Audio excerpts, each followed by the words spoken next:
Good evening, dear friends, and welcome to tonight's Boys from the Baltic Star. It's Friday night, and when it's Friday night and the three of us are here, we play Traveller, our great love, the source of our happiness in life. Everything else makes us miserable, except this time together playing Traveller with you, dear friends, and with the three of us together.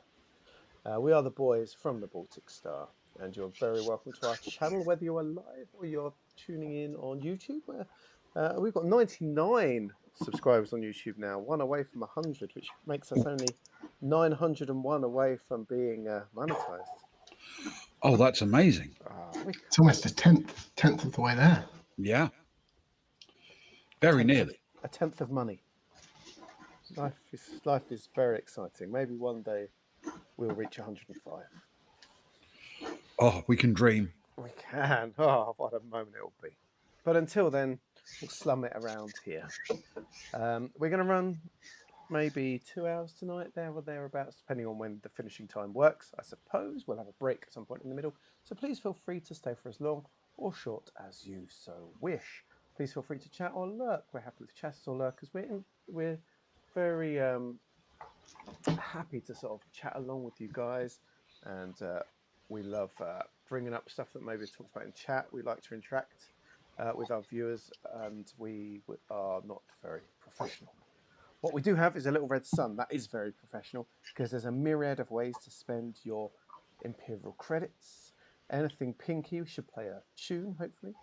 Anything expensive will affect the evening more than others, so you could give us a boon or name an NPC, which therefore enters into canon. You can make one of the characters regale us with a tale, make Ben resplend, make me get my guns out, or just celebrate Ewan. Check out the other stuff in the middle, and then down the bottom end, for 1 credit and 1 credit only, there is an I'll drink to that. Oh, Yarn is up. Let's get Yarn up as is required there. I'll drink to that. If we say something or do something, it's just sort of I drink to that. Just put it in for 1 credit only. Sadly tonight I'm still on the 0%. I'm standing strong, 2 weeks in to my 2-month power through, and all I've lost so far is my happiness and joy in life. A small price to pay. A small price to pay for probably about the £15 of money and £2 in weight that I probably lost. What price happiness after all? But anyway, dear friends, I suppose I better introduce our happy crew this evening before we launch head first into the excitement of the evening. My name is Luke. Hello, I'm in the top right-hand corner, and I play 2 characters. I play Kara. There she is on the left. Look at her. She's an artist, a hacker, a carouser, and currently leading some kind of search around the ship, more of later, which is quite unlike her.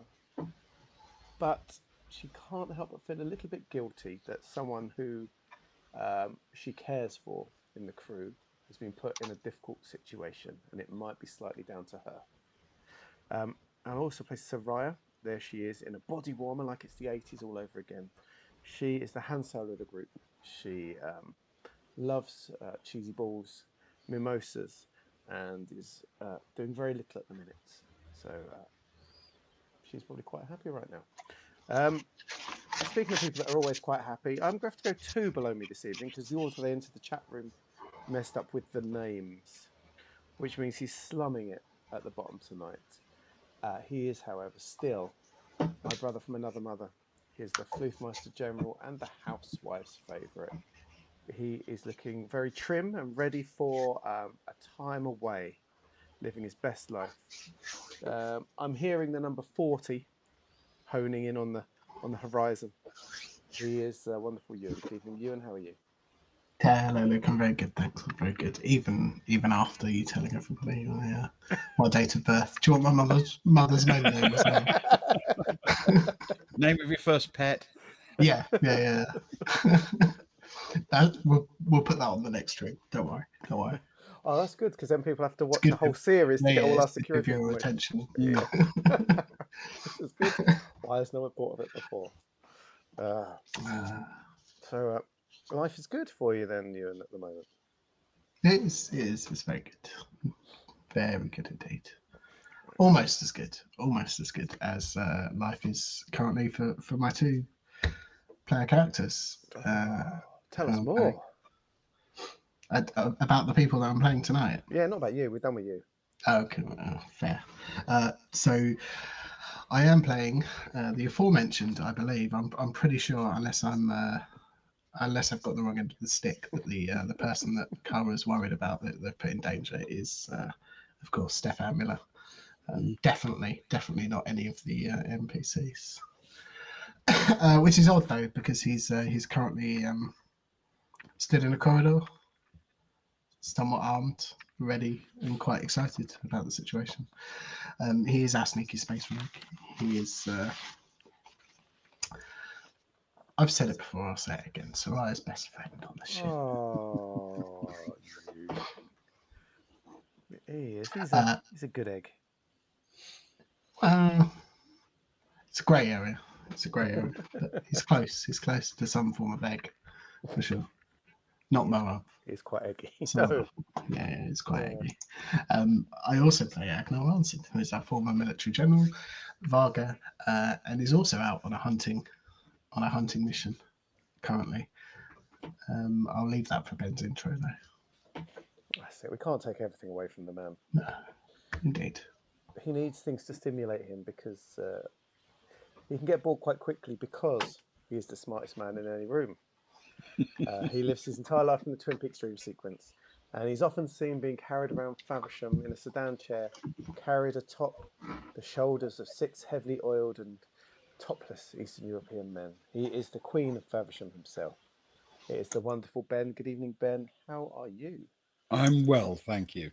Yes, I'm pretty sure we'd agreed it was a Berlinetta chair the last time, but yes. Sorry, yes.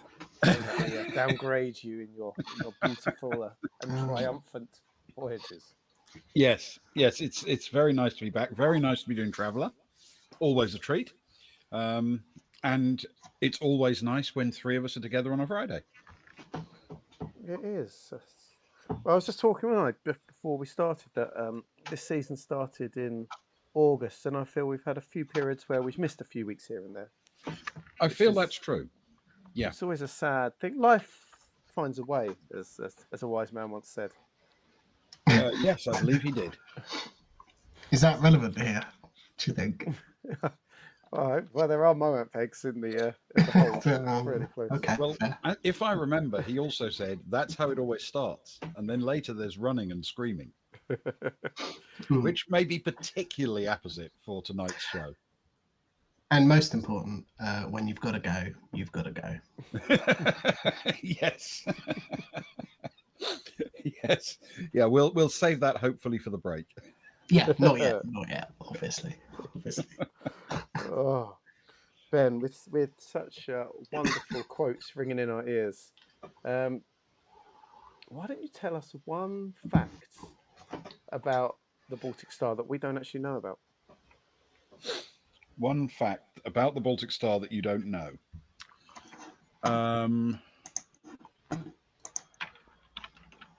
Okay. There is a little memento left on the ship by a former owner that you've never encountered. Oh, make a note of that. It's not a poo, is it?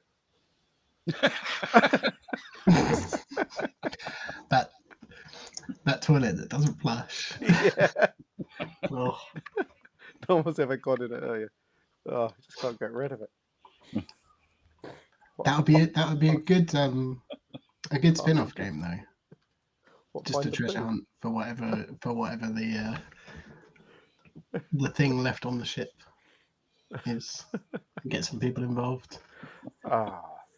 Let Socks and Spares run around the Baltic Star looking for things. Feels like a lost night looking for. Yeah, I like it. The little memento. But you know, such frivolities feel a long way away when there's danger afoot on the Baltic Star, Ben. Actual danger on our safe space. So we should actually catch up. Now I must apologise for the length of this intro. When I wrote it, I obviously didn't have time to edit it, so this is going to be a long intro. Oh, excellent. It's But okay, Ben. we'll have a go at it. You mentioned that to me before stream, and when you said we should, I automatically just jumped to thinking you were going to say roll for initiative, and you totally duped me into thinking that I had time to relax and take it easy before we get going. So please go on. So most of the time, the Baltic Star is a place of harmony and comfort. It's a safe haven from which the travellers sally forth to take on the challenges of their complicated lives.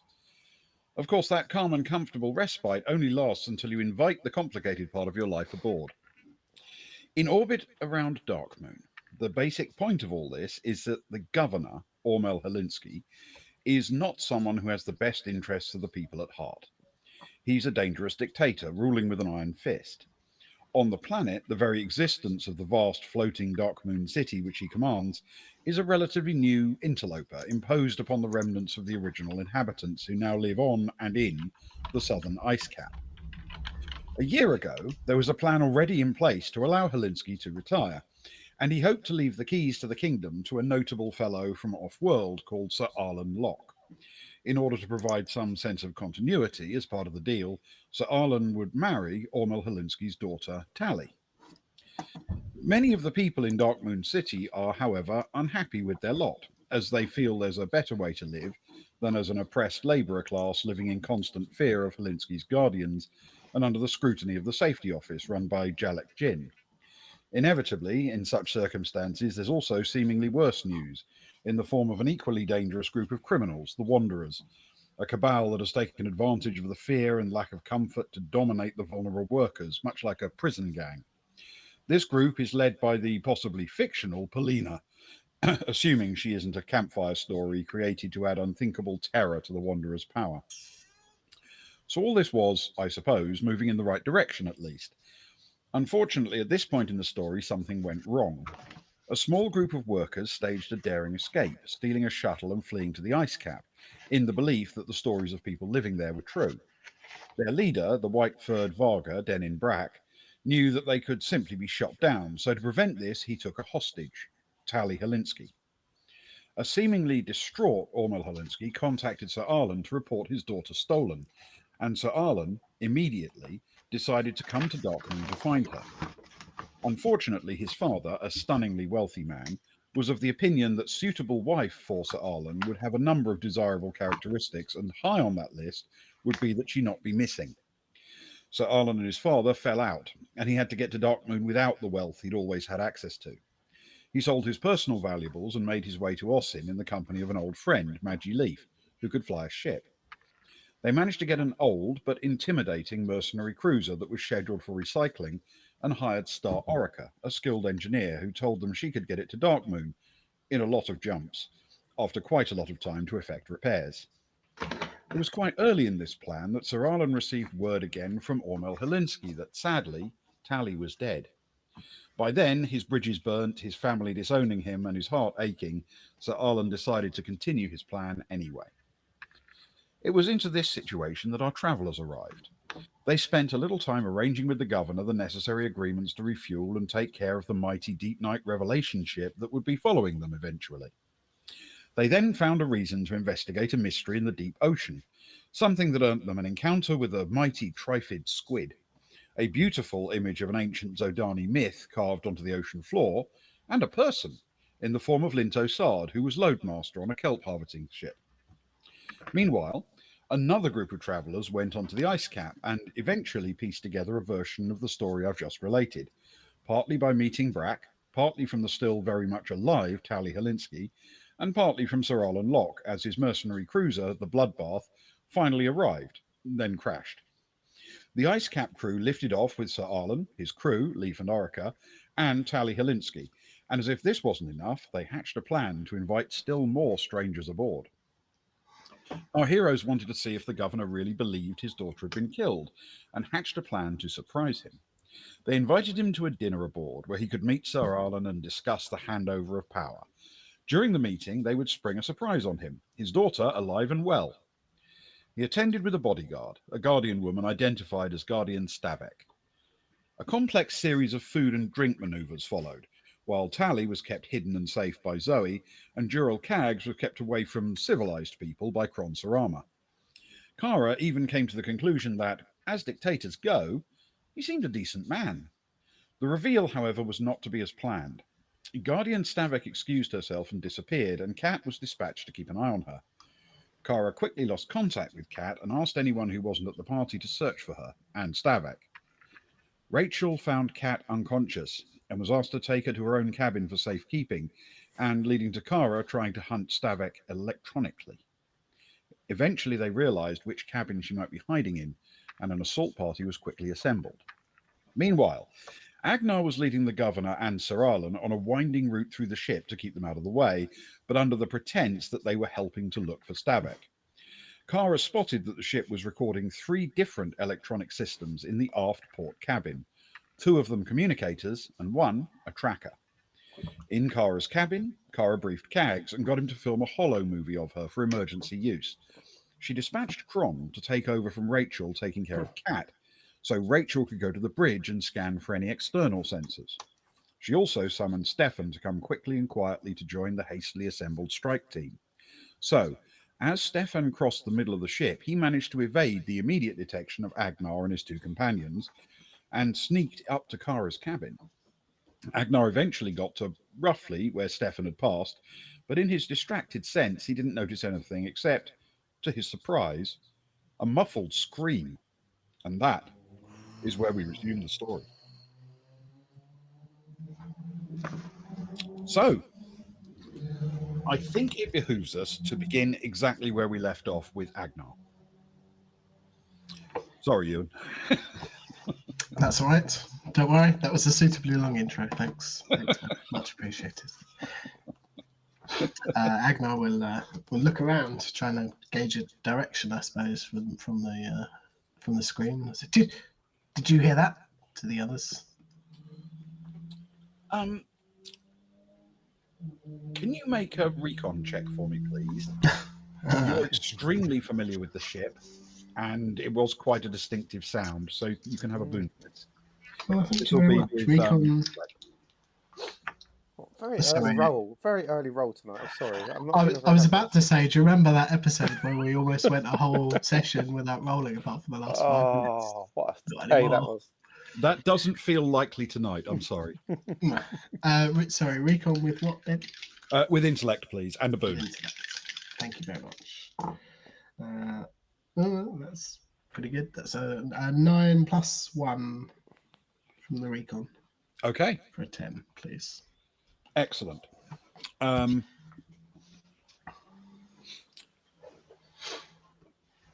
Without wishing to gild the lily too much, it's coming from the port side aft. And though you would not be able to tell which cabin it's in because it's the other side of the hatchway leading from the crew lounge, it's from that corner of the ship. Okay. Agnar still tries to hide the twitching round of his ears a little bit in the direction of what it was, knowing full well that they are essentially, hopefully, on a wild goose chase. He'll wait for the others to respond. Okay. Did you hear where it came from? What was that? Does anyone recognise that voice? The governor will respond quickest in this case, and he will say, no. But that was a male voice, right? And Sir Arlen is, I think, very deliberately staying quiet. Would Agnar would Agnar perceive it as a male voice as well? Yes. Okay. I think you're right. Which? Quick, this way. And you'll have to remind me exactly. I think we are in that section, aren't we? You're in E, basically. So in the crew lounge area. Yeah. You've only just got there. And at the time you have arrived, all of the doors are closed. And that's true even though Stefan came in through the one at the bottom and out through the one at the top. Yeah, cool. And when he came through, you were actually still not only right up at the other end of that green section, close to the crew cabins up there, but also you were very deliberately moving slowly and trying not to actually get anywhere. Yes. Yeah. If you remember, because you were basically trying to waste time as much as possible. Yes, which is still the plan. Until I suppose until he hears otherwise from anyone else, that is still the go-to plan. And knowing this, and knowing that am I right in saying last time they exited through the starboard door on this section of E, and they sort of did a bit of a loop, from what I remember. Is that right? The last time, yes, you went that out through the starboard side, then all the way up towards the next door, back into the system, and then did and then an back entire down. lap. Yes. So essentially, he's knowing that he's going to say it came from this way, and he'll lead them out through the starboard door, basically retracing their steps, because he's reasonably confident that they didn't come across anyone, so it should be a waste of time. Okay, so if effectively you're heading out to the starboard door, turning your back on the screen. Yeah, if nobody else has given direction as to where they thought it came from, he'll do that. He'll trust in the others. Well, it turns out that Sir Alan, of course, is very much your ally in this and will follow your lead. But the governor has rolled his own sort of perception check, and he has no idea where it came from. So he's happy to trust in you. And so you set off back on your continuing and possibly endless series of laps of the low berth section of the ship, which you're just now doing anti-clockwise laps around. Yeah, as we get through the door and start making our way around, that will start calling out. Hello, is everyone okay? Where are you? And do you he's trying to get another beat on where the person is? Okay, I need to know how loudly and where you start making those shouts. He'll do it once we're through the door and the door is closed behind us. So you'll wait until you're in the corridor? Yeah, and enough to be... It's hard to say without knowing the soundproofness of the doors. I assume Agnar would know. Mm-hmm. But enough to hit the rooms in the immediate vicinity. So as we're walking along, if anybody's in those rooms and they're in trouble, convincingly, if anyone's in those rooms and they're in trouble, they would hear us. So if effectively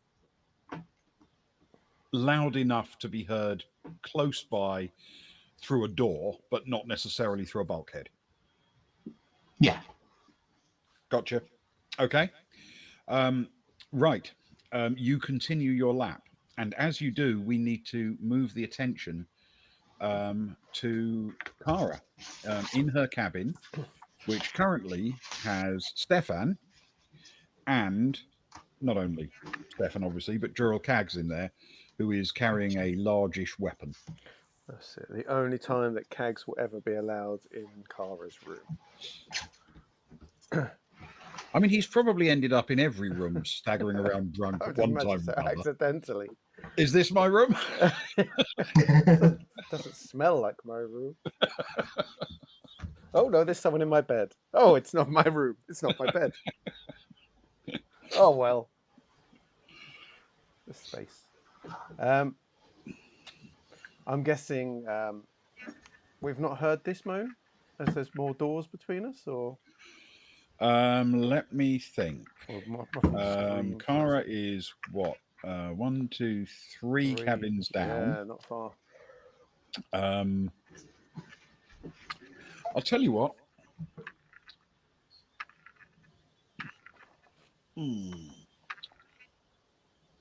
Given your knowledge of the ship, can you have a either streetwise or recon check with intellect?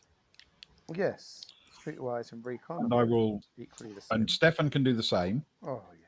And I will roll one for Cags, but no boons for this one because there are a couple of actual bulkheads between you and the sound.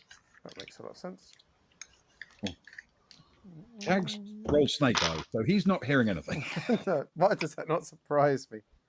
I got a 7, but plus a 2 for the intellect is a 9 for Kara. That's very good. I got a 5 plus 2 for a 7. Stefan. Okay, so if Stefan hears anything, it's quickly ignored as just being noise, movement in the ship, because people do move around the ship. But Kara does hear enough to recognize what it is. It's a scream. Shh, Cags, stop flicking channels.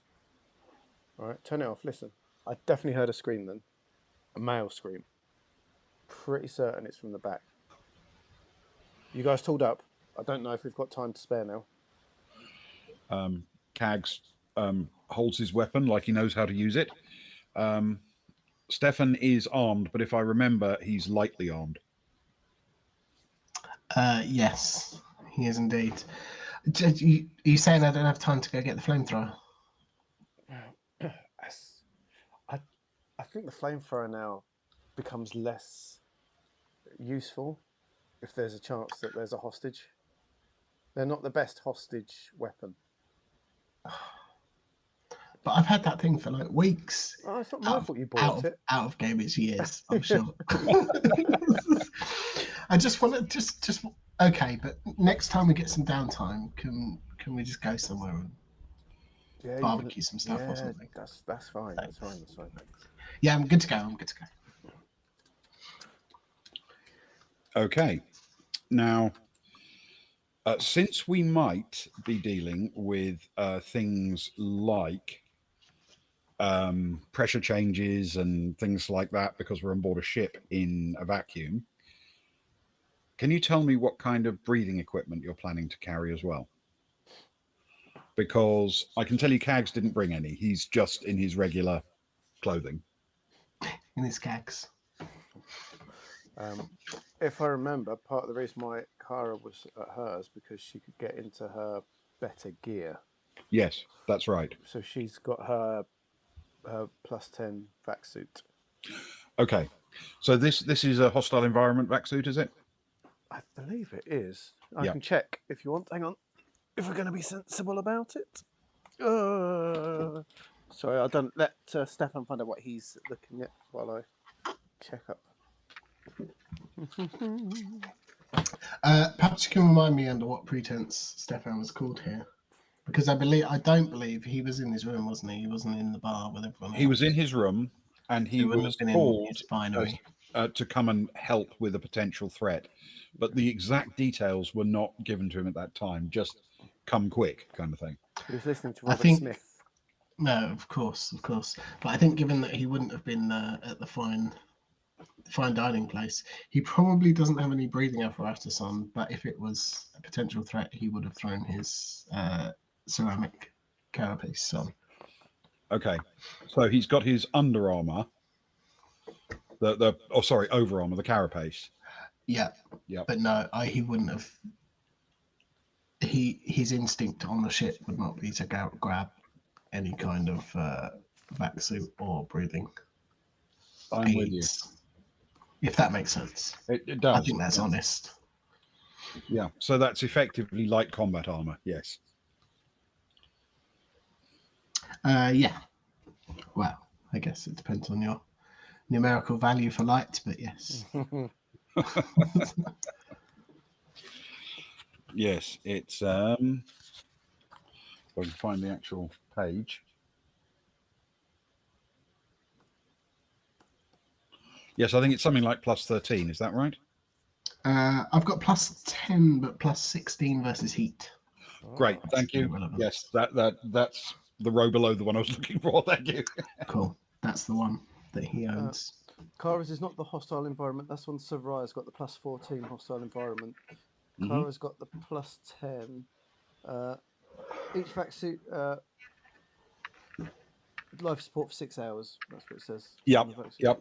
So she's got the high-tech standard vac suit. Yep. Yeah, the Tech 12 one. Fantastic. Thank you. Okay. Right. So, I've got my stun fist as well. Very important. Very important. very important. So, you are you moving immediately? I mean, you've had the chance to brief people, of course. Exactly. It's time to go. It's time to go. That was what Okay. the scream means. Time is limited. Stefan. Yeah. So, Let's go. you are heading. That was a long pause. I was For an building. for a scream in an emergency situation. But okay, let's go. There's still time for artistic. Yeah. Attention. I'm going to assume you are heading aft down the corridor as a group. Yes. Please. And you're aware from the map that at the end you'll have to go around a little corner in order to see the door to the cabin in question. Yes. So when you get to the end there, I need to know what happens when you peer round the corner. What order you're in, who's going first, that kind of thing. You sending Cags up front or somebody else? Oh, God. The dream. No, I'm joking. What Kara's going to do is she's going to send her hologram up front, please. Okay. You. But just a flicker of it, not the whole thing, because I think the whole thing speaks. She wants those few seconds before it speaks. So you just want to like set it up so that her like shoulder and arm might be visible around the corner? Yeah, so if there's a shoot on sight situation or something that's triggered by looking at something, it would draw Okay. it. All right, that seems perfectly reasonable. You set that up, takes a couple of seconds, and then you fire it off. Nothing seems to happen.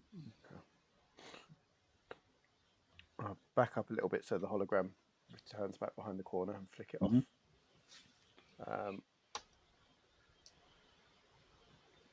Okay, Stefan.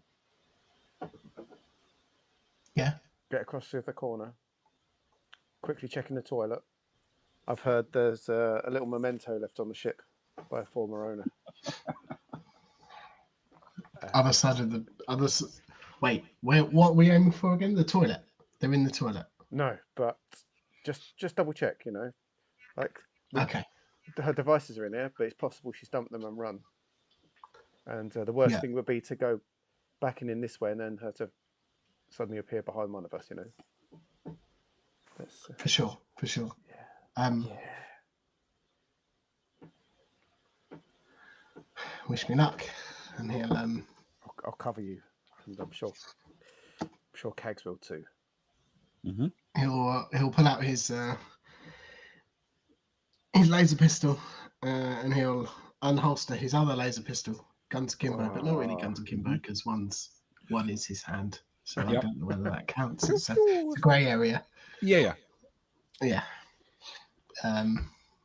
have them up ready, and he'll aim for. I assume we've passed many a map, and he's probably familiar with the area. He'll aim for that very top left corner. Okay. Of that little 2x2 square. You're going to peer around the corner first and then come out? You're just going to make a break for it and hope that you're too quick for anyone to see or whatever? I think he's just going to make a break for it after the hologram. You dash diagonally across that little space, so you are now up against the wall next to the door into that cabin. Yeah. The thing you can immediately tell is pretty obviously the door to that cabin is wide open.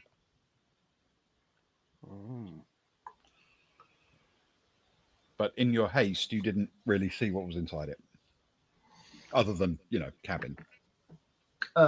Okay. He'll stupid. And he'll put his handgun away and he'll pull out his device and he'll message Kara and just say the door to the cabin's open and put it back and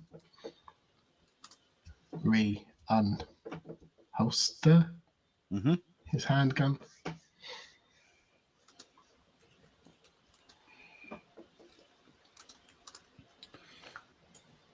But you're staying pressed against that wall. He'll stay pressed. Which way does the toilet door open? It slides. He'll stay pressed against that wall,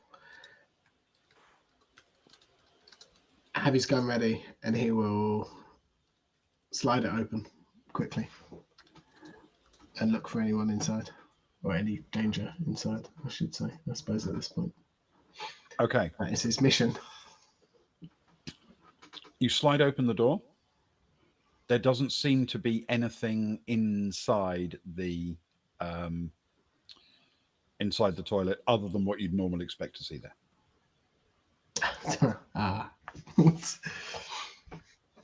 Gags.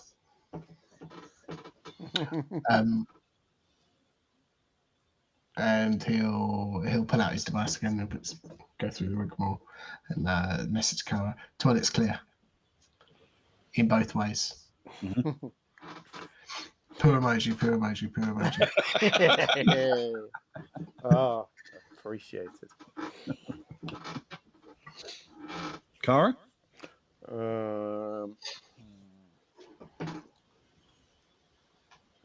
She'll turn back to Kags, realising that she's more armed than he is, that's for sure. She'll say, okay, Kagsy, cover me, yeah? He raises his laser rifle and braces himself against the bulkhead wall and nods. She ducks low and makes it, or tries to make it, to the wall the other side of that door, but trying to peer more into the door than Stefan did. So still outside the cabin. Yep, not in yet, but trying to alongside Stefan, but by the sort of by the door frame. Yes, please, yeah. Okay, that's no problem. And you also see inside the cabin, as you can see from the map, inside the cabin, directly opposite the door, there's a sort of partition, behind which is a privacy area for clothing and things of that nature. You know, a little bit of personal storage and space. From the angle as you go through, you'll also be able to see a little bit of the chair and the corner of the desk, maybe. There doesn't appear to be anything out of place or anyone in there to your sight.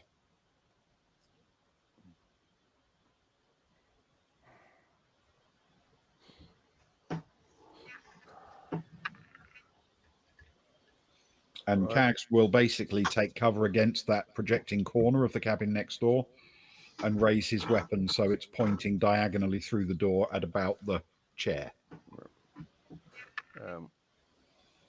Lights on or off in there? On. Okay.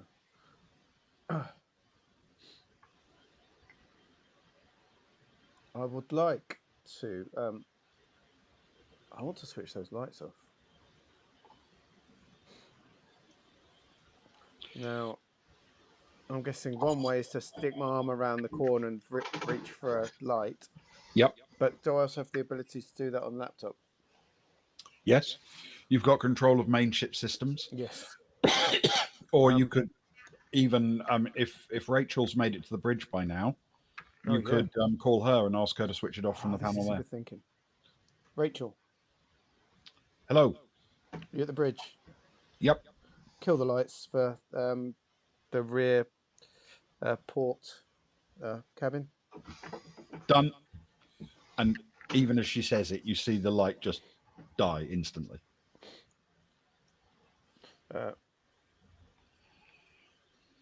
Kara will set off the hologram into the room on full talkie mode. Okay. Ooh.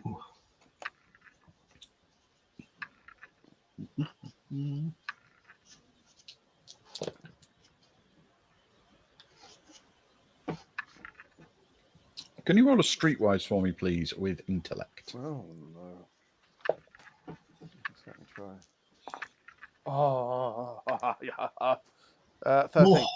Oh, the pink dice. The pink Good dice dice. of Once again. destiny. Okay, so I'm getting buried with these dice.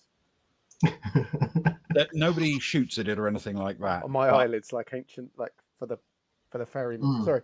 Yes. But you can hear noise,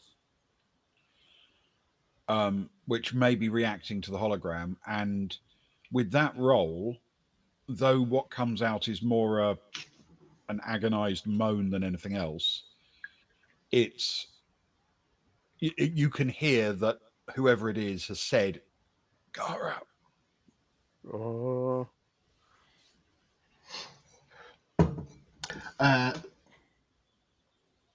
Do we all hear that? Or is that just... That will just be Sorry. Cara. She's right by the door, and it's not a loud sound, I'm afraid. That's fair.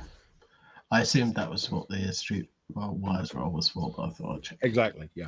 Do I recognise the voice? Could I narrow it down? I'll tell you what.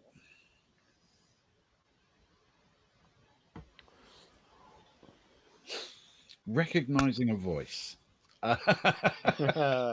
It's a very philosophical thing to do, I feel. I am going to suggest that's whichever is your best sensory thing that includes hearing in any way. So stealth, streetwise, recon, anything like that. Awesome. Whichever is your best. Or even survival. Right. Plus social, please. Oh, those are all 0. Which is good. At least none of them are worse than 0. I mean, if a voice whispers in a cabin and no one's around to hear it, does it make a sound? Exactly. So just +1 then on my socials. Okay. 6 + 1, 7. Okay. You can't be certain. No.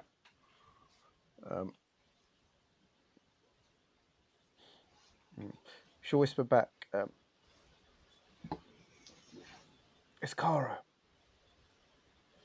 Who is it?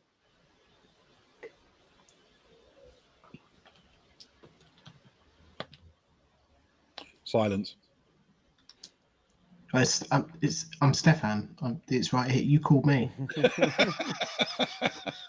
He says slightly quieter than I did. Stage Yes. It's Stefan. Thanks, Stefan.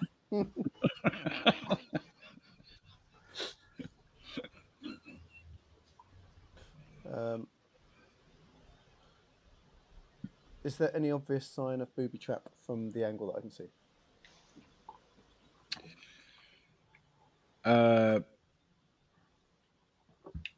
I'll tell you what.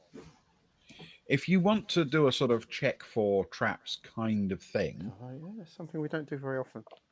Yeah. I'm going to suggest. I have got this 10-foot pole in her room. It's 10-foot laser. Which part of Poland's he from, and why is he so tall? The obvious thing to do is make it a recon check with intellect.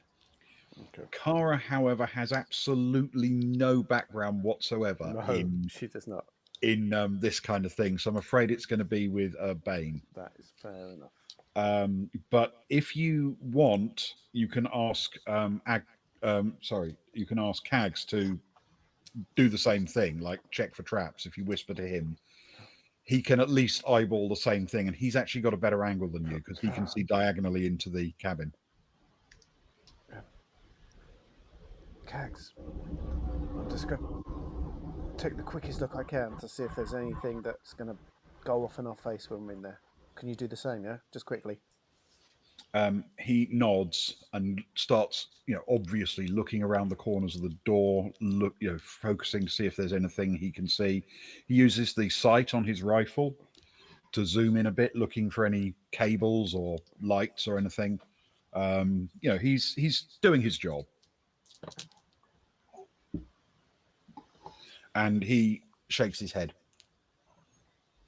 Oh dear. No is the answer. Okay. So you can't spot anything, no. No. I cannot. It was a 4. Plus 1, 5. What? What's the plan, Cara? We're going in. We're going to need to. We can't stay out here forever. It's just checking for obvious traps, but it's not my area of expertise, to be honest. But we can't stay here forever, yeah? One of our boys is You in said there. you heard a scream. One of our boys. Let's go in. Do you want me to go in? You cover me from the doorway? Oh, I thought you'd never ask. What a gentleman. Cara takes her natural position of standing in the doorway on one knee with the gun raised. All right. If you're standing, then you'll see out of the corner of your eye, Cags will drop right down. If you're going down on one knee, sorry, he'll stand right up against the wall, so he's shooting over the top of you if anything happens. And Stefan, you just roll round the door and into the cabin? No, I think he's going to take it one bit at a time, knowing the layout of the cabin, and he'll that top right corner of the lower section. Where the privacy wall is. Yep. So he'll have both guns drawn and pointing out, and he'll roll over to that corner and just make sure that nothing happens immediately, and then. Okay, so he's effectively backed into the top right corner of that. Yeah, middle of the room. To the right hand side, in that corner of the privacy wall and the adjoining wall to the next cabin. Yep. So effectively between the privacy wall and the door, but hard to the right. Yeah. Okay, gotcha. So from there, you can actually see the head of the bed, of course, and the desk chair looks pretty normal. It's tucked a little bit under the desk. You can only see the very back of it as you go in.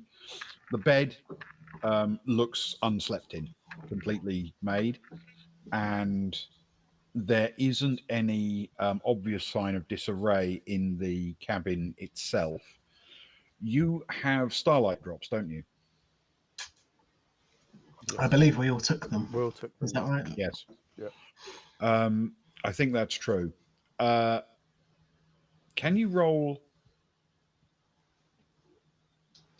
a streetwise or recon, your choice, with intellect, please? Indeed. That's good. That's a 9 plus 2 for an 11, please, Ben. Okay. With your artificially enhanced sight, even though it's dark in here, you can tell that the cabin wall to your left as you look towards the bed, so beyond the door, close to the head of the bed, has some spots of what might be blood on it. The side of the bed has similar, and there appears to be a more substantial dribble of blood, but not a huge amount, on the floor behind the chair and between, but mostly next to the head of the bed. But nothing in the bed that I can. Nobody in the bed. The bed itself looks made and untroubled, but someone bled next to the bed. Yeah. Is it much space behind the bed and underneath the bed? No, the bed is pretty much tight against the wall, so there is some storage space under the bed, but you can see into that. Okay, sorry. I realised I said behind the bed, and that's really subjective. I mean, from Stefan's point of view, looking at the bed behind, the foot of the bed. along the length of the side of the bed. Oh, well, you can only really, from where you are, see the head end of it, There's not enough. Okay. because the partition wall cuts off some of your view. But the blood you can see is concentrated right up near the pillow, so there's no necessary reason to believe that it would extend randomly all the way down the bed. Sure. It looks like whoever bled was standing by the head of the bed. How much are we talking that Stefan has seen? Enough to be a nasty wound, but not enough to be somebody bleeding to death there. Okay. Stefan will pull out his device and a message Cara and just say, "There's blood, nothing fatal, I think, but not nice." Cara will nod at Cags and say, keep an eye on the corridor, and she'll follow Stefan in. Okay. You go in and glance to where he's pointing, and you can see the blood as well.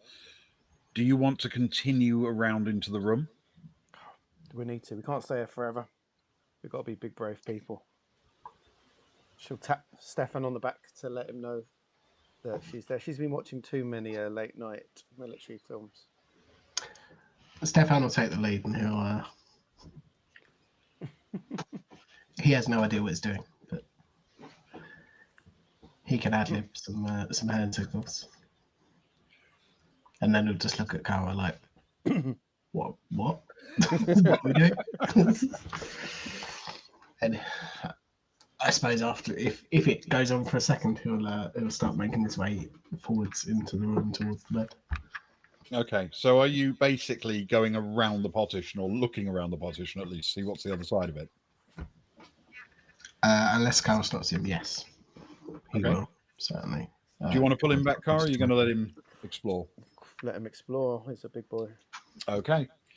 You quickly glance around. Well, you advance forward a little way, seeing more room that's exactly as you'd expect it to look, and then you peer around the partition. Right in the top right-hand corner, sitting on the floor and slumped against the wall of the outside of the spaceship and the bulkhead partition to the next cabin. Right there, sitting, resting back in the corner and heavily slumped, is Linto Sard. He is bleeding quite profusely. His lower body is soaked in blood, and he's holding, and barely conscious, but he's holding a nasty wound in his abdomen.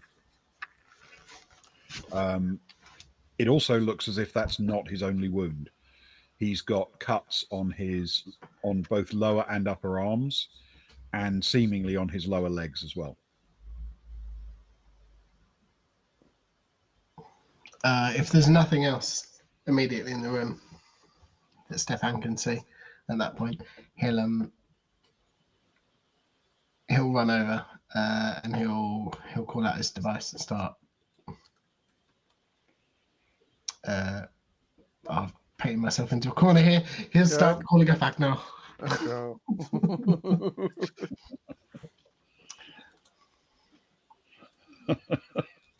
Don't make me have the conversation.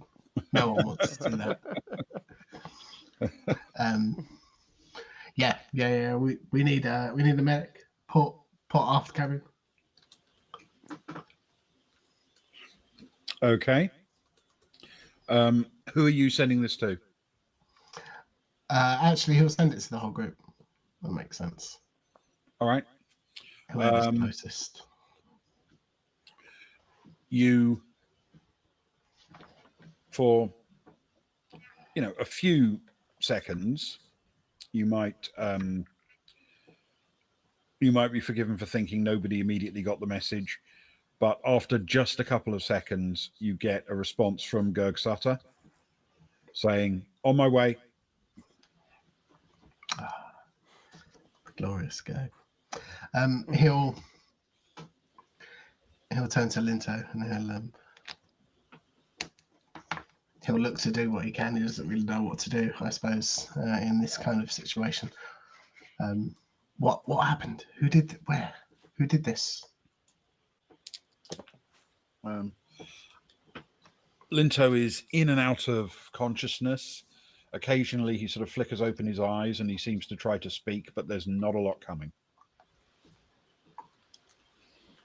It's okay. It's okay. Rest. Don't. No. Don't try.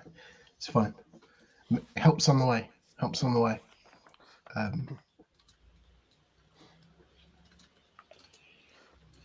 Okay. Kara. Kara's gonna immediately start looking and scanning for these signals. Her medic skill is not up to scratch. She knows the message has gone out for Gerg, and she knows I guess she was expecting the Guardian to potentially be there, and with her off piste as it were, I need to find those devices. There's 3 transmitting devices in that cabin, and I need to get these 3 things. Okay. You open up that tab, if you like. You're searching for how many of those are still in this cabin, basically. Yes, please. 2 are still in this cabin. 1 of the communicators and the tracker. Hang on.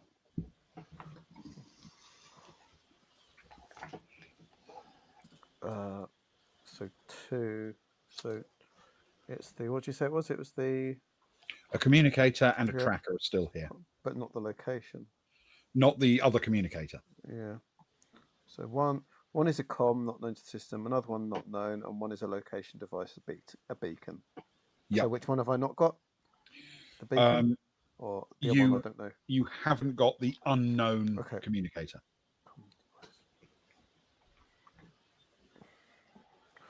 Okay. Can I leave the laptop to try and put a ping on that while I hunt for the other 2? Is that beyond my capabilities at this moment? You're using a laptop basically to interface with the ship's systems to identify where these signals are internally. Yeah. You don't have on you a device that you could actually use to scan in a room for where a specific signal's coming from. No, that's fine. I've got my EM probe. You've got an EM probe with you? Yeah, she always carries her EM probe. Well, in that case, yes, by all means, use that and roll for a communications check, please. Right. Electronics communications. With, in your case, education. Thank you. I always carry it because it's only got a massive 1. So I could carry it. This goes in my pocket. You say comms and education? Yeah, electronics communications with education, please. Oh, that's my... Back into good times. Yeah, there we go. We're back in good times now. 14. We're in like heady skills there. Medic skills, no. Finding devices, within a couple of seconds, you realise that the communicator is literally in Linto Sard's pocket. Yeah. And the tracking device appears to be on his person somewhere. But if you were guessing based on a very good roll, you would say it's probably embedded deep in his thigh. Mm-hmm.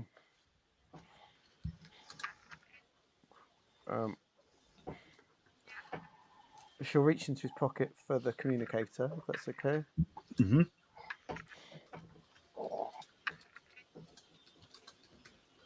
Yeah, he's certainly not going to stop you. No. Does it look like the sort of communicator that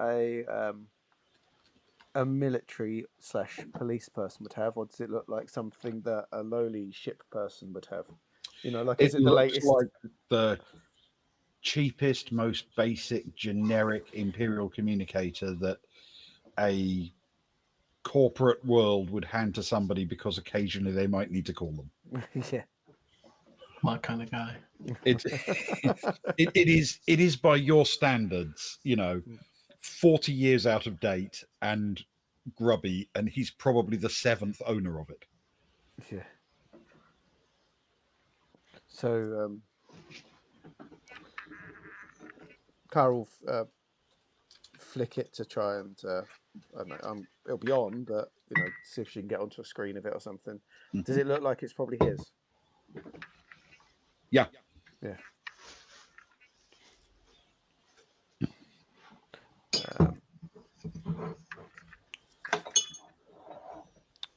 The tracking device. Can we can I get to his thigh without causing him too much pain, or is that like as it is that looking not great? You can examine it without causing him particular amounts of pain, but based on, you had a very good roll. The device is deeply embedded in his thigh, right down by the bone. Like surgically. Yeah. Yeah. So that's part of his thing. Keep a track on the stuff. Carl turned to Stefan. I think these are both his. The device. What? Oh. The device is his, and the tracker could well be something that is forced upon him when they start working. Maybe make sure he's where he should be. But I think it's been in his leg a while, which means that 2 of the 3 I found was in Tossard, and it's the other one that's probably our missing person, our guardian perhaps. We need to find that and her as quickly as possible. Does that mean that she was here for him? Does she have the tracker? But she's got all 3 were in the same place at once at one time, and the only other person on the ship who is unknown, who's not sort of recorded, well, Orica, I suppose. But do you think it was coincidence, or do you think she was tracking him? What? That's why she got chosen to come up. Yeah, it's possible. Worried that he'll say something or give something away. I don't know. Maybe. Ben, quick question: the leg in question, are there any cuts, or is there a deep gash where this would be? It's not been implanted on the end of something. Or... You've got a really good idea because the roll was so good. You effectively got it in 3D, if you know what I mean, all around it. His legs have been cut, and recently, they're bleeding. But those cuts are much more superficial.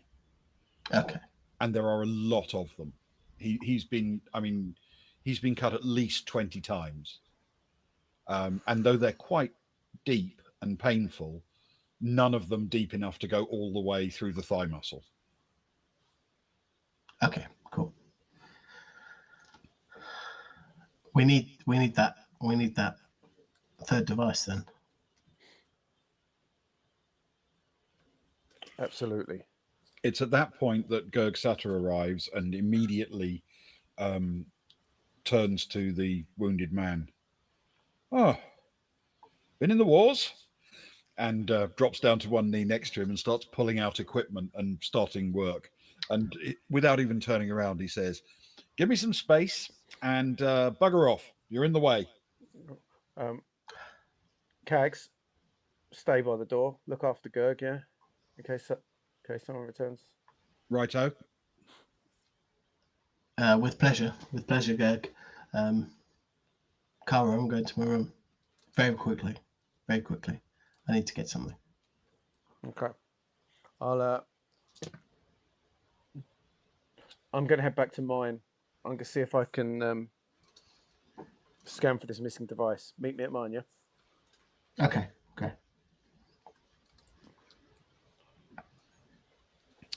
Okay. So which you are heading back to your own cabin? Yes, both of us, I believe, Yes. are heading back to our own cabins. Okay. So Kara is heading straight up the 3 doors up the corridor. Yes, please. And Stefan, 3 doors down. you've got to cross the ship if you want to do that. What route are you taking? He'll take the fastest route, so he'll go straight through the area where he passed through last Okay. time. E, effectively. Okay. Fair enough. Kara, you make it back to your cabin without incident. Stefan, can you please roll for me as you make your way through? Yeah. Are you trying to be stealthy or quick? Not at this point. He's trying to be quite quick, I think. Okay. Can you roll a streetwise for me, please, with intellect and a bane? Ooh, indeed. Ugh. Let's say 6 plus 2 for 8, please. Okay.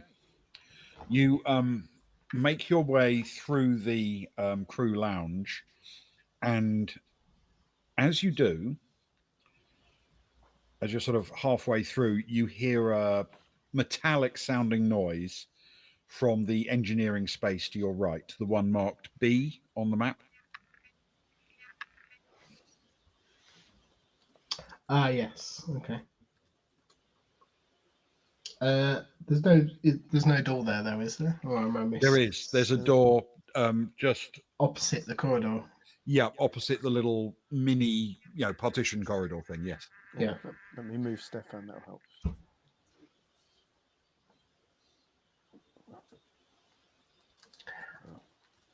He'll stop and he'll mutter to himself some obscenities for a minute, and he'll pause in hesitation. And that's where we'll take our break. Oh, I haven't even made this decision yet, Ben. Oh. Can't do that. Well, As you 5 minutes pause to make it. indecisively. Oh, how very dare you, as Luke puts it. Very.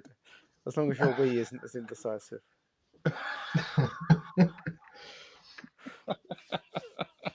Oh, Oh, things are getting serious. get serious. Oh my goodness. Right. Let's turn that off. We're going to go for a break. We'll be back in 5 minutes. No one's allowed to enjoy themselves. Everyone's got to stay stressed. We'll be back. Yeah. No relaxing. No relaxing allowed. Let me turn. In fact, I might even I'd almost make the break quiet without the Jordan music. Ooh, an eerie silence. An eerie Wow, silence. Right. We'll be back in 5 minutes, guys. Don't go anywhere. See you in a sec.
Hi, monkeys.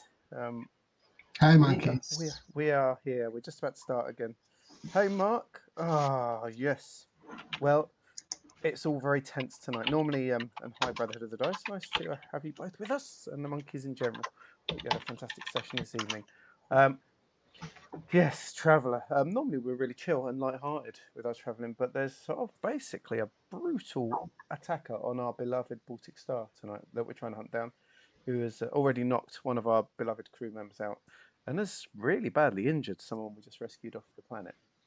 And we've lost track of where they are, and we're nervous. We're hearing sounds now, and we're trying to work out where our crew is. We've got a lot of crew on this ship. There's like 20 people on the ship, that we use sparingly, but we like to dip back to.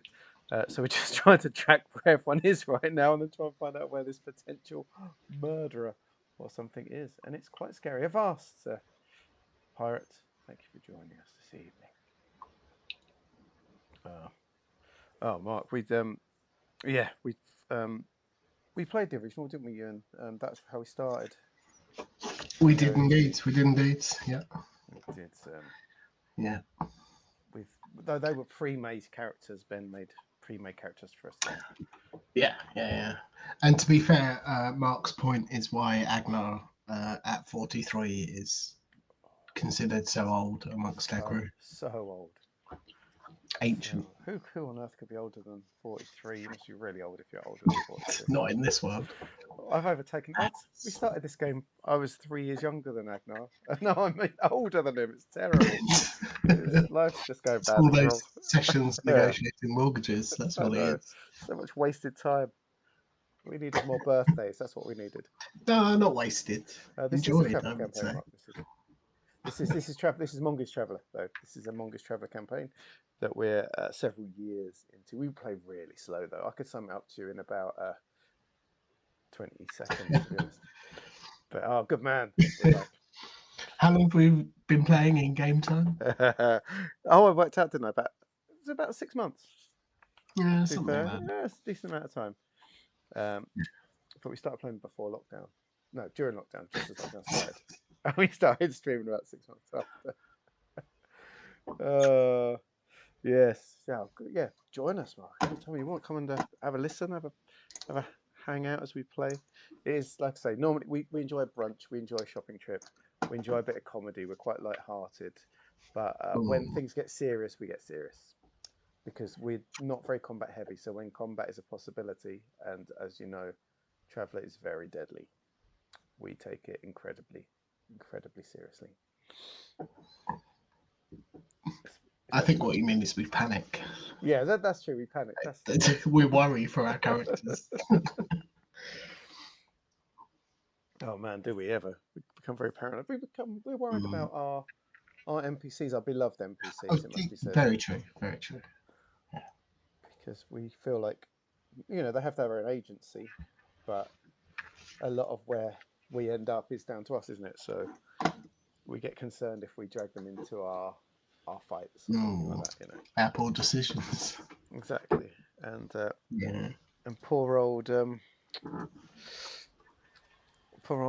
Linto Sard has just been all slashed up. It's been cut up by some nutter. Indeed. Speaking of which, poor decisions. We'll be back very soon with a toast to our first fallen comrade ever. No, that was a poor decision. Oh, Ben's back. Should we start the second half? No, I don't know. Now seems like a good time. Ben, you should start our second half with why we have our fallen. What was the bad decision that led to our comrade becoming fallen? Before we toast him. Well, it wasn't really his decision. Not entirely. He was used as part of a party to go down onto a planet which was very divided by different factions, and you got into a bit of a squabble with one of those factions. And in the squabble, it escalated to gunfire, and he did not do well in it. But everyone should raise a glass because it is time to recount another of the stories I was once told by our former ship's steward.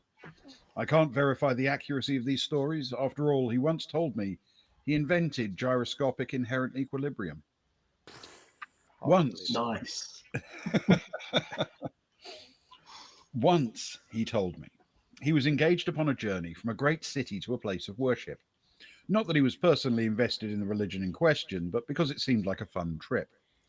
It took many days, and each day they would travel as a group, then settle into an inn for the night, getting to know each other, telling us tales of their past exploits, and drinking the local beverages. During the trip, they were beset by criminals, brigands, thieves, and generally dodgy people, some of them even more dodgy than the people on the journey. Naturally, our noble steward dealt with these threats with his customary mix of panic and fleeing. When I think of Greyhillbast, I remember him mostly as he ran full tilt from the things that frightened him, generally responsibility and accountability. Sadly, he was less afraid of laser carbines. And it is for this reason that it falls to me now to ask that you join me in a toast to the memory of our fallen comrade, the late, great Greyhillbast. To the late great. Great Greyhillbast. Bast.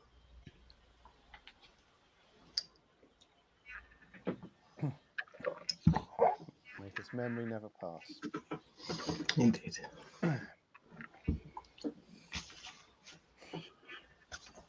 Okay, so Stefan was caught in a moment of indecision in the crew lounge because as he made his way across the ship to get back to his cabin, he heard a noise coming from engineering just aft of that space. Yes, very much so. He's upset by the injuries to Sard. Essentially, I feel as though they built up an odd relationship, but a relationship. Certainly, what was the alcohol? Luke, Ben, somebody remind me of the Kelpie booze. Yeah, the first introduction to the Kelpie booze that he gave us on board the ship. Lope. Both Cara and Stefan. Yeah, Lope it was called. Lope, indeed. And so his plan, as soon as Gerg said that he had this, was to head back to his room and pick up the heavy machinery. He was going straight for the flamethrower, I'm going to be honest. And I think at this point, he imagines, you wouldn't imagine, but he certainly imagines in his head that it's not going to take very long for him to get to his room and pick up the flamethrower and head back to where he heard the noise. Mm-hmm. At the back of ship, as it were, in yes. B, section B on the map. So he will make his way, after debating for a little bit of time in his own head and pausing there, he'll make his way to his room. On the way, he'll send out a group message to weird noise came from B to the back of the crew area. Okay. I'll be there in 5. All right.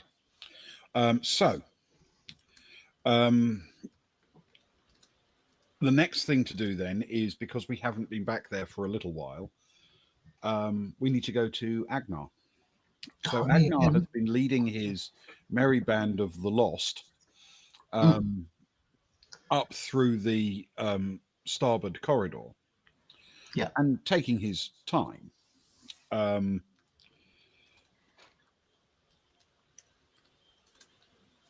He's had plenty of time to, waste some time peering around in the low berths area and looking around every single one of the freezers there. And then he can continue and complete the lap as he did last time, heading into the crew area, or head back up towards the front of the ship and the public lounge and Bast's bar. Or he can take his crew to the bridge where Rachel is, or anywhere else he wants to go. What's the plan? I suppose with the plan being to kill as much time as possible, and him having a clue where the scream came from, until he gets any further group communication, he will be looking to lead them as far away as possible. Certainly not going to be taking them towards the action. So effectively towards the Bast Spa area. Yeah. Certainly at first, Okay. as a first choice of direction. Yeah. I'm sure it came from this way. I'm sure. And Come on. there are people who are still milling about in there. Johnny's still there, and obviously Rose is still there. So there are people up there who will immediately join in with the task of asking questions and delaying things still further as soon as you arrive. He'll delay as much as possible before going in, and he'll hold up Sir Arlen and Governor Helensky at the doorway, and he'll say, "Let me go first." He'll peel his head round and wait for a minute, and then before leading them in, just to kill a few more seconds. Yep. Okay. They return to basically where they were having dinner, and as you enter, everyone looks up curiously, but there isn't any sign of any threat. Everyone is just happily waiting for people to come back. But it's at about this point that you'll start to get the messages about what's going on in that cabin. So your communicator will reveal step by step that there's a wounded person and that Gerg is heading over there to deal with it. And then there is, in fact, every chance that Gerg will excuse himself from Baspar while you're there. He might well have been on the invite list for the party. So he will head back, not directly, but via his own cabin where he keeps a medical kit, of course. And he will race to the scene of the incident. As he leaves, he will actually ask you, should I stay away from the aft of the ship except for that cabin? Should I go down the port side corridor rather than the starboard?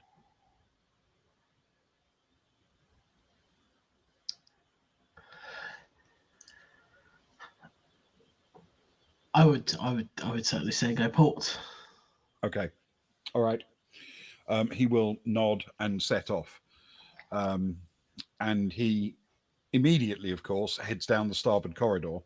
But you know what he means. He means once he's collected his kit, he'll head out to the port cabin forward, the port side forward, rather than going all the way down to engineering and crossing over, which is a marginally more direct route since he's in a hurry.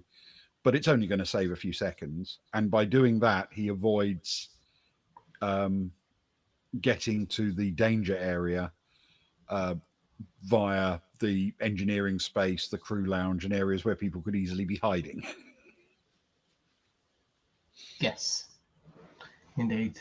Agnar he'll try and kill a little bit of time, I suppose.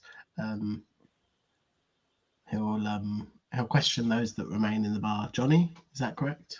You're still Yes. here? Johnny, did you hear a scream? What's going on? Where did it come from? And Johnny will cheerfully say, a scream? No. But he's holding his communicator. Saying, I can imagine a scream. Possibly. Have you kept up to date with the chat? I'm up to date with everything, Johnny. Don't you question my authority. Righto. Not my fault if you can't hear. I didn't hear anything. No. And he keeps glancing down at his screen, wondering if you've completely taken leave of your senses. But he's an obedient lad. He's just not that bright.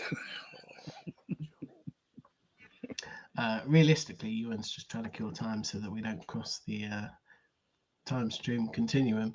And as soon as about, I guess, 10 minutes has passed, or enough time that Greg, not Greg. Greg, good old Greg. Who's pick up Greg? Oh, with so many Gregs, the ship's full of them. As soon as medical support has arrived for Sard, then Agnar will call up Kara. Okay.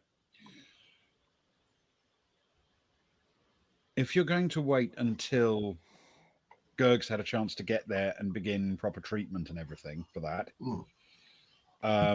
then we probably need to go to Stefan first. Okay, cool. Just trying to do you a favour, Ben, really. Yes. And arguably Kara as well before that. So, cool. In fact, let's do Kara before Stefan. Okay? Makes sense. So Kara races up to her room and runs in the door. What are you doing when you get there, Kara? Locking the door. And then there's two things I really want to do. First thing, I want to send out a group text.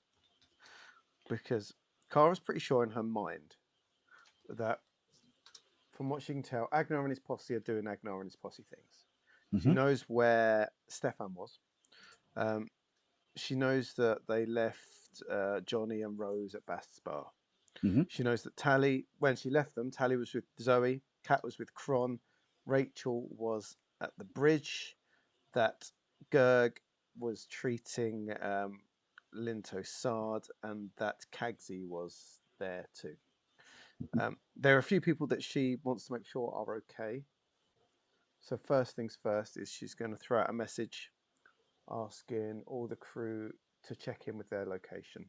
Because we don't know, as far as I know, Freya, Sammy, Rick, Magileaf and Star Orica, I'm guessing we don't have on comms in the group chat. But as part of it, she'll be like, hey guys, just to check, Kara here, just to check, let me know where you are. And if anyone's got eyes on any of our guests, let me know too. Kiss, kiss, kiss. Aubergine, send. Okay. That's her first thing she wants to do. Yep. Okay. You'll start to get responses from everybody, and pretty much everybody is where you're expecting. Cool. They all check in and nobody have sight of anything dangerous or anything like that. The only exception to that might be Stefan, but we'll come to him in a moment. So what's the second thing you want to do? Right. I'm back with all my high quality gear where I was able to check up the devices last time. We have one device that is missing, which is the not known device. Now we know whether I've now got the comms device with me. Yep. His comm. We know the location device, the beacon is in his leg. So I'd like to attempt another scan for unknown devices, please. Yes. Okay. That's perfectly reasonable. Thank you. I'm going to ask you to do a proper electronics communication with your education, please. I will do. Thank you very much. This is in her wheelhouse, so hopefully. Can I use my super duper computer for it? You will have to, but you don't get any bonuses from it because you're not hacking anything. This is a system you're allowed into. That's it. I do. A rare system I'm allowed in. It's nice. Yep. It's too comfortable. Okay. Well, that is only a 5, but luckily I get a +4 to that, so that's a 9. Okay. It's hard to totally flunk that one. All right. What you see, the first thing that happens is when you rerun that established routine you've already done before and it pops up, the comms device is missing. It is not transmitting. It is not reported anywhere on ship. However, with your experience and because you rolled reasonably well, there may be an explanation for this. All of the internal sensors seem to have been switched off or damaged in the engineering sections of the ship. Okay.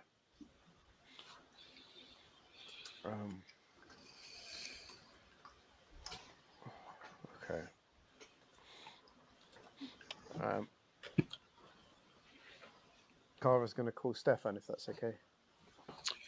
Well, exactly.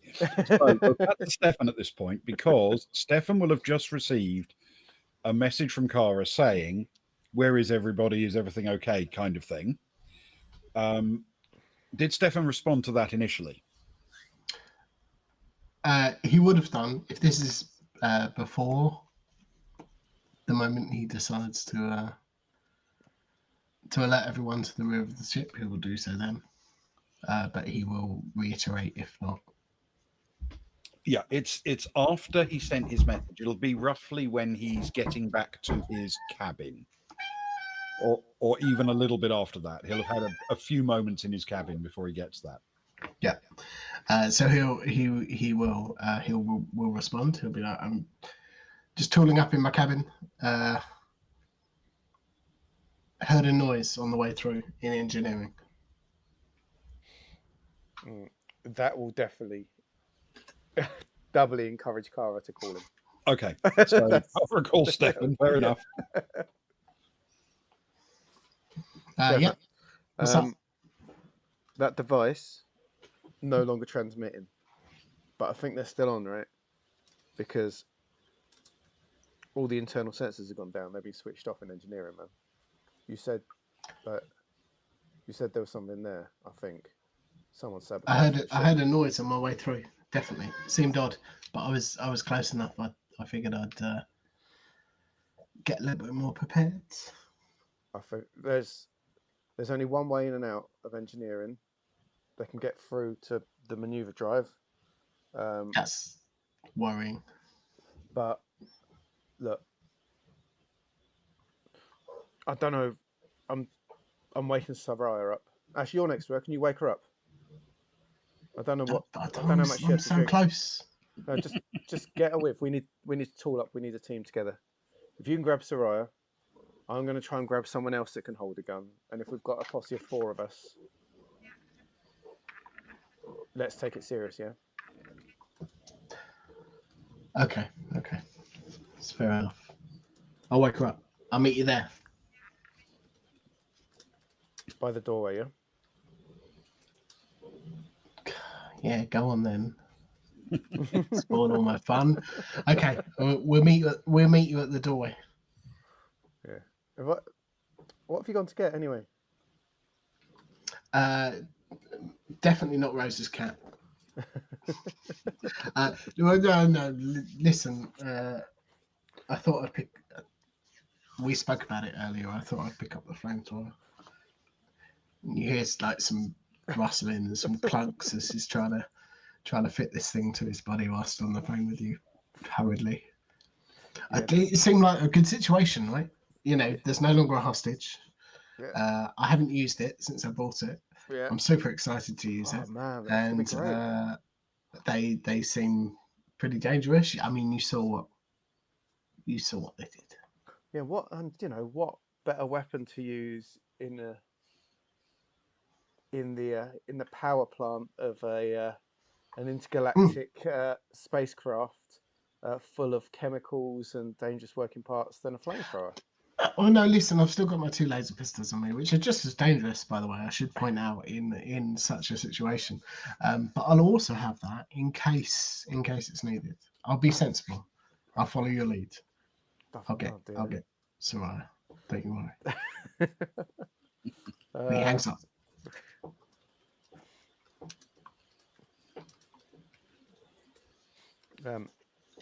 What Kara's going to do is, as soon as that's done, before we cut away, she's going to message 2 people. Okay. She's going to message Agnar, and she's going to message Zoe. Okay. And she's going to All right. message. You're going to message them like together on a single chat? Yes, yeah, the same two.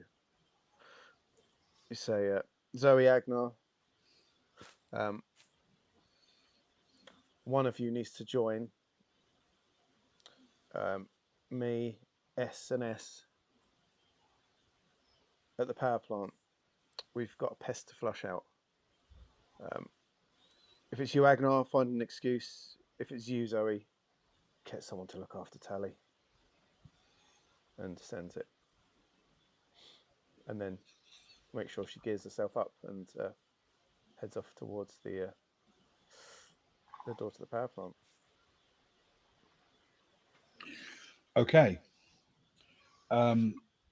Zoe will immediately contact Agnar. And says in her message,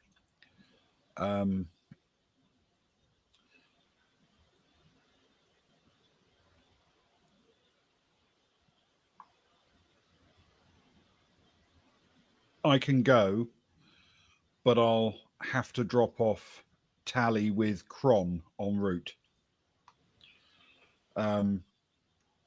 Are you happy staying with your people?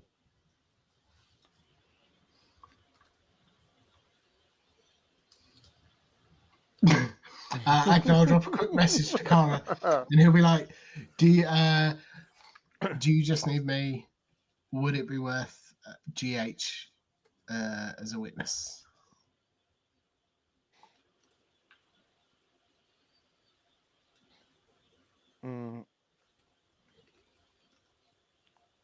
Time it right. Time it right. If Zoe can lead the invasion with us, get the governor in.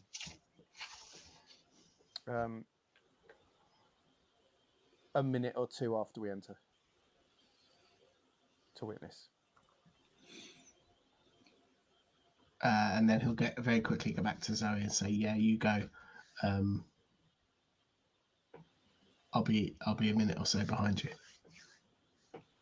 Let me know when you breach."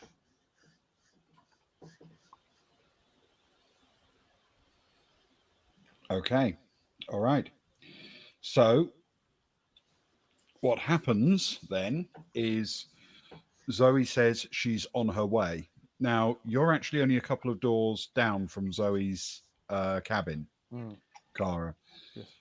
So if you want to, you can literally stick your head out of the door and see her leave with Tally. If there's anything you want to say in person rather than electronically. If you're happy to just let her go ahead, that's fine, of course. I'll just give him a thumbs up and try and give Tally as positive a smile as I can through armor. Zoe has properly tooled up. She's wearing her military kit. She's got her Gauss carbine, and she is effectively pushing Tally in front of her up the corridor to put her own armored self between Tally and any threat from the rear of the ship. So she glances over her shoulder and nods as she heads up, and you see the two of them disappear into the sort of cross corridor behind the bridge.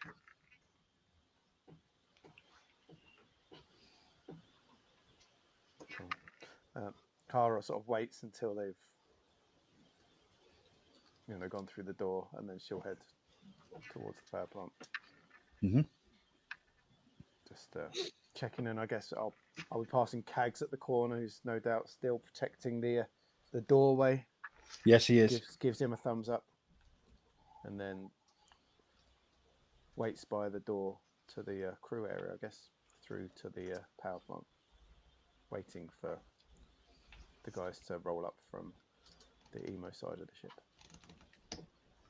Okay. All right. On the other side of the ship,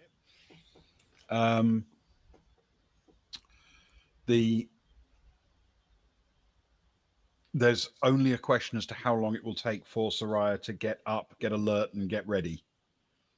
How deep in rest was she?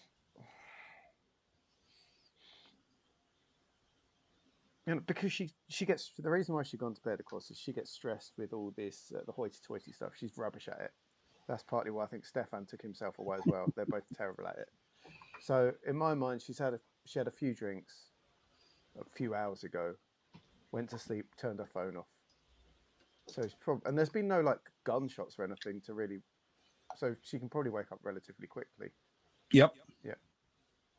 Not happily, of course. Does Soraya really do anything happily? Yo, who is it? Soraya, it's me. Come on, we've got to go. Pronto. Are they gone? No. It's much worse than that. We've got a serious situation. Tool up. Get ready. We need to meet Kara at the doors to engineering in like 20 seconds ago. How tooled up's tooled up? Very. But quickly. Soraya reaches for the old hostile vac suit. And and Lara's custom Gauss carbine. Oh, it's been a while. Oh, my old friend. She strokes it slightly as she. Hello, darkness, my old friend. On Exactly. the inmost side of the ship. But she's very much in the. She's just in a Knicks and a t-shirt, like at the end of Alien, basically. And she maneuvers her way into her armor, grabs her weapon, and gulps down a very cold cup of coffee, grimaces at it, and then opens the door to Stefan. Who's holding the flamethrower up into the air and ignites the little spark on the end without. I'm assuming this is how it works, Ben. Correct me if I'm wrong. Without allowing any gas to go through. You're a little bit wrong, because this is a fairly sophisticated flamethrower and it actually uses electronic ignition. So it doesn't burn when it's not firing, if you know what I mean. Yeah. But it's ready to go. He'll gesture in that general direction and not actually let it off. We're seriously tooled up. Come on, let's go. Okay. It'll take Soraya a few moments to get ready, but that also gives Stefan time to bring her up to speed. So the two of you can then head across. Now, are you going back the way you came, Stefan, in through the crew lounge? Yeah, that seems like the quickest way, I guess. Okay. Then, Give them. At the same time, roughly, as you enter the crew lounge from the starboard side,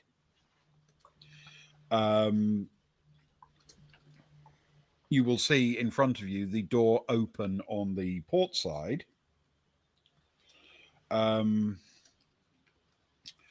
And through that door comes Kara with Zoe behind her, both looking fully kitted up for warfare.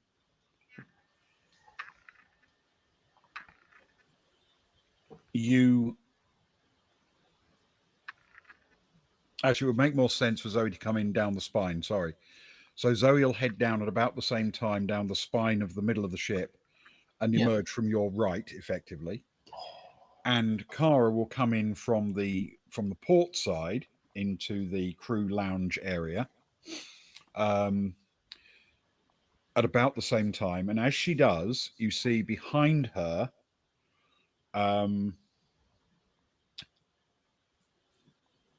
the sort of fairly bulky form of Jural Kaggs glance over his shoulder and then back up into that doorway,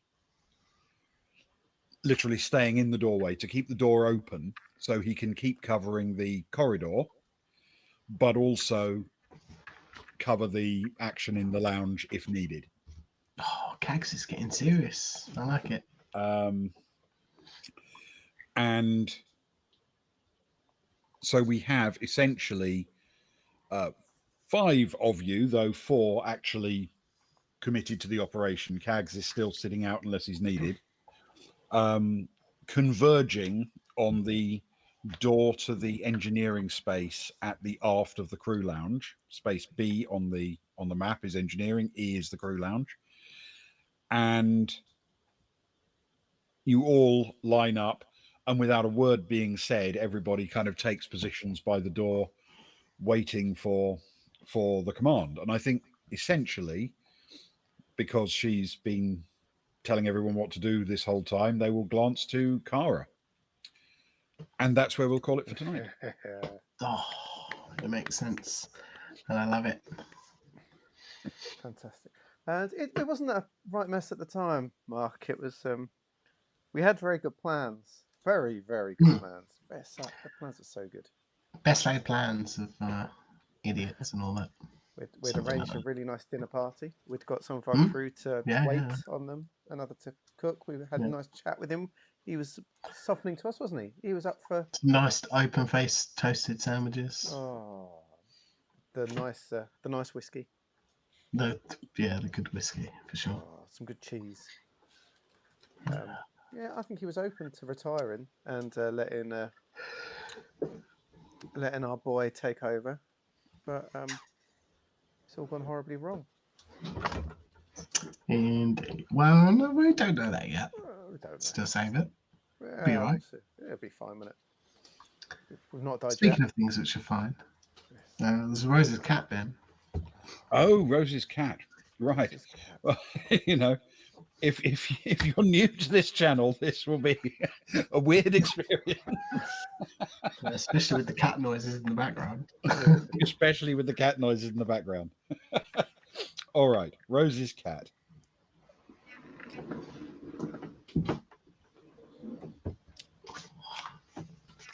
Right. There we go.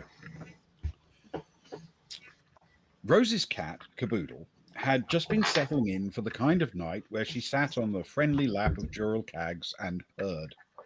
She was planning, as was her way, to accept his gentle stroking while very gently punishing his thighs with her claws. It was an arrangement that seemed to work well. Unfortunately, it wasn't to last. Caboodle was finely attuned to the mood of the people on the ship, and there were times when she was definitely the focus of attention, times when she was happily tolerated and included, even if people were not literally playing with her, and times when the people were unaccountably just not interested in her at all. When Kronsorama took a call from Kara, the mood shifted immediately. Cags actually pushed her off his lap while he spoke with the hacker, which was more than unusual. Generally, he only pushed Caboodle away when he needed to visit the fresher, and sometimes, if he'd had a lot to drink, not even then. The little cat watched as Cags retrieved a long weapon from his locker, taking an upturned whiskey glass from the muzzle, and set off out of the cabin. She naturally tried to follow, but in her haste she didn't see Kron as he scooped her up. Not that she minded. Obviously he was more available, and he was a nice person to play with. He held her and fussed her, but he seemed tense. She attempted to gain more traction on him with her loudest purr and stretching in her most adorable way. He held her and tickled her, but he wasn't looking at her. Not long after, he got another call. He immediately stood, and for a moment, Caboodle thought that he too would drop it onto the ground. He didn't. He carefully left the cabin and walked through the ship, stroking the cat as he walked. In moments, they made it to his boss's cabin, Rachel Axis. Rachel was more of a challenge for Caboodle, more burdened with responsibility, perhaps. But she was kind enough, though it was rare that the kitten was welcomed into the chief engineer's cabin. Rachel wasn't alone. Cat Aralesti, who often stayed up later than the other people aboard and could be found on the bridge, pretty often, was lying on the bed, her eyes closed. Rachel looked at Kron. "Keep an eye on her." The man immediately responded. "Of course, I'm prepared for whatever she needs." "Obviously," she said. "You brought a cat." Kron shrugged. "If there's a threat aboard, I'm not leaving Caboodle alone." Axis smiled and patted his shoulder, then she was gone. Kron looked down at the resting pilot. "Anything you need, Cat?" She did respond, but it was a low, sleepy murmur. Kron seemed baffled, but Caboodle actually spoke that language fluently, as she was usually the sleepy, murmuring one. As soon as Kron dropped her, she leapt up to the bed and, with a bit of a struggle, forced her way between Kat's relaxed arms until she could nestle her head up under the woman's chin. There she pressed as much of her flexible form as she could against the sleepy human and closed her own eyes, purring softly, having finally found a person who had nothing better to do than cuddle the cat. Kron looked down at the pair and smiled. "See," he said softly, and to nobody in particular, "I brought exactly the right equipment for the job." I love it. It's nice that someone's at peace and happy, as the rest of us are immensely stressed and terrified. Thank you, Sparrow. Hope you enjoyed. Yeah. Always a pleasure. Thanks, Ben. Yeah. It's weird to actually have Rose's cats that are plugged into what's happening on the ship, if you know what I mean. Well, because we had that whole time where when we were off the ship for ages on the cruise and things like that, it was happening at a very different sort of time and space, wasn't it? It was nice though. Well, thank you, dear friends, old and new, for hanging out with us this evening. Indeed. Right, normally we stream on a Friday and Saturday. Ben, do you know if there's any plans yet for tomorrow? You and I don't have any plan yet, but I am going to be in touch with Socks, so there may be a something, but I don't know what it'll be yet. Fantastic. So if that happens, that will be on tomorrow, starting at 11, similar time to this. I'm sure that'll go up on the socials, or if you let me know, I can start putting it on the Twitter and all that sort of stuff. Yep, I'll be in touch with Socks tomorrow, and if there is a thing, I don't know what it'll be. It'll probably be very rambling and chatty rather than much in the way of gaming. That's very unlike the two of you when you get together. It's odd. So unlike us. And then next Friday, Traveller again, I believe. Indeed. Which is good because I'm tense. We can't leave it too long. Next Saturday is. Well. In that case. Next Saturday, we're going the opposite again. We're hanging out on the Love Barge. Much needed chill times for you and I on raft. Especially after Friday, I'd imagine. Oh my goodness, we're going to need that raft. No, let's not chase adventure. Let's just redecorate and hang out. Swat around, stick some cassettes in the cassette player. Yeah. I like that. So yes, next Traveller session is next Friday. Stormbender. So yes, that's when we're doing Traveller next. Not entirely sure what we're doing tomorrow, but I'm not around next Saturday, so it'll be Love Boat time. Cool. So we've got lots of Traveller coming up, lots of other things. We've got other things as well. Click on our Discord if you aren't already, so you know what's going on. We've got Spares in a couple of weeks. We've got Socks in a few weeks. So life is exciting for all of us. Nice to meet you too, man. Thank you so much for joining us. Yeah, hang out with us. Like we always start 11 p.m. UK time on a Friday when the three of us are all around for Travellers. So don't miss out. Find out what happens. But until then, I think we're probably done for this evening. I think we probably are. In which case, thank you, Stormzy. Thank you, Spares. Thank you, Mark. Thank you, anyone else that's still around. Thank you, Ben. Thank you, Ewan. Indeed. Much fun. Thank you, everyone. Let's all go to bed in the big Baltic Star bed. Shotgun the middle tonight. Good night. Good night.